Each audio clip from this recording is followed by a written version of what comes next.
Seorang chairwoman bernilai miliaran, menyamar sebagai ibu desa untuk menghadiri pernikahan anaknya. Namun melihat mertua sedang menghina anaknya, Manting, tidak perlu melayani siapapun.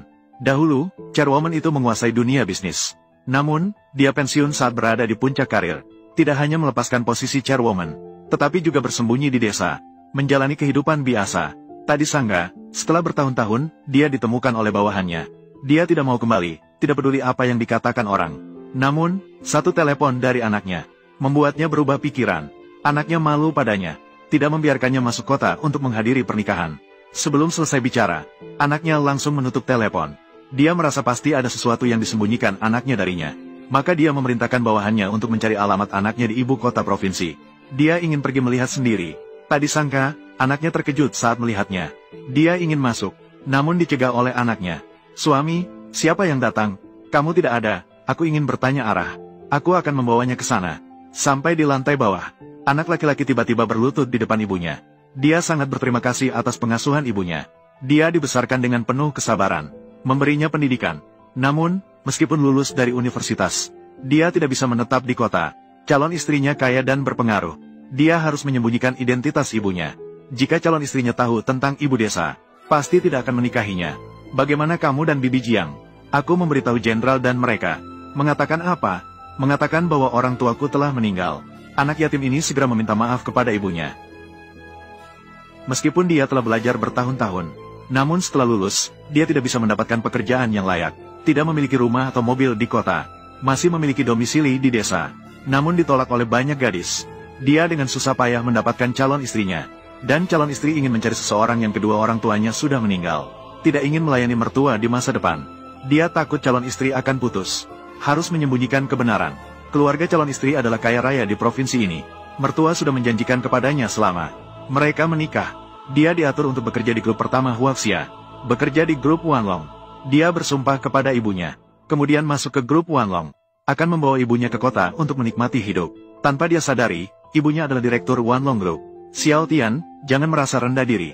Ibu akan memberikan apa yang kau inginkan." "Ayah, apakah Anda bersedia menyembunyikan kebenaran untuk saya? Apa yang didapat anak dengan kebohongan dan penipuan? Bagaimana bisa bertahan lama?" "Ibu selalu lebih baik daripada keluarga Jiang untuk bersamamu." Namun anak mengira ibunya bercanda. Orang kecil seperti mereka, bagaimana bisa dibandingkan dengan keluarga Jiang calon istri? Ibunda membiarkan anaknya menikah dengan tenang dan pergi. Namun anaknya justru menunjukkan sifatnya yang sombong. "Mengapa harus membuat keributan di tempat ini setelah aku membesarkanmu sampai sebesar ini? Mengapa harus membuat keributan di tempat ini? Lebih baik kamu mendengarkan kata-kataku dengan baik. Saya tinggal di pedesaan." Tanpa disadari, ibunda baru saja meninggalkan kompleks perumahan, lalu memanggil bawahannya. Tidak terduga, keluarga Jiang hanya merupakan anak perusahaan dari grup Wanlong, sebuah perusahaan kecil, membuat anaknya merasa malu. Ibunda merasa bersalah kepada anaknya. Besok adalah pernikahan anaknya, maka dia memerintahkan bawahannya, "Siapkan surat penunjukan untuk posisi general manager di grup Wanlong, untuk membuat pernikahan anaknya berjalan dengan lancar." Tidak disangka datang ke pernikahan anaknya keesokan harinya. Awalnya ingin memberikan kejutan pada anaknya, namun dihina oleh semua orang. "Kamu siapa?" "Tentu saja aku. Dia datang ke rumah kemarin." Si ibu yang ditanya arah. Sepertinya memang benar. Orang yang ditanya arah kemarin, menengah, datang ke sini untuk apa? "Saya tidak tahu apa yang terjadi di keluarga Jiang hari ini. Mengadakan pesta di sini. Jangan masuk tanpa izin." "Ibu, dia adalah orang itu. Masuk dengan tidak sengaja. Seseorang, orang yang lewat. Jangan terburu-buru. Saya akan segera membawanya keluar. Segera. Jangan mengganggu pernikahan. Nyonya Jiang, meskipun kamu mertua Anti, tapi kamu tidak boleh memperlakukannya dengan cara yang sombong seperti itu. Anti adalah menantuku. Bagaimana kita memperlakukannya bukan urusanmu. Kamu juga bilang Anti adalah menantumu. Dia datang untuk mengambil putrimu, bukan untuk menjadi pelayan di rumahmu. Menjadi budak, mengambil putriku. Seorang anak gunung, pemuda miskin. Kualifikasi apa yang Anda miliki?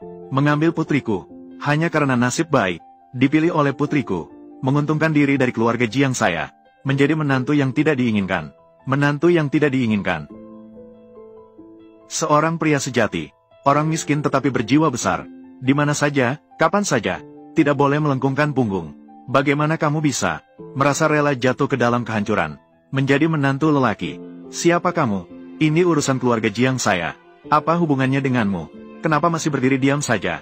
Cepat usir dia sekarang juga. Tidak bisa menyelesaikan masalah kecil ini. Sungguh orang yang tidak berbakat. Meminta maaf.